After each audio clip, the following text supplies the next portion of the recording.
cyane ko umufundi utanywa agacupa ntabwo aba afite ubufundi bwuzuye. Aya ni amagambo avugwa mu bafundi, abasharupansiye n'abandi bakora ibisa nk'ubwubatsi. Bavuga ko itegeko rya mbere riranga umufundi cyangwa abo bose twavuze ari ukumenya aho ababuze abagabo bari cyangwa se abandi basa nabo. Ahantu akabari kari kinjiye muri karitsiye, icyo gihe ntabwo bajya bakayoberwa. Icupa, umugore nibyo bintu bibaranga.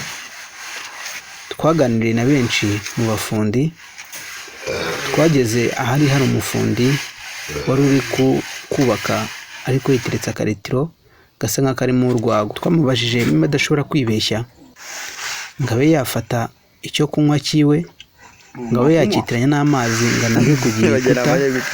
Atubwira ko yaba icyo gihe yasinziriye kandi katajya kamufata cyane, kandi aribwo abona imbaraga zo kuba yakora ibyo arimo arakora cyane.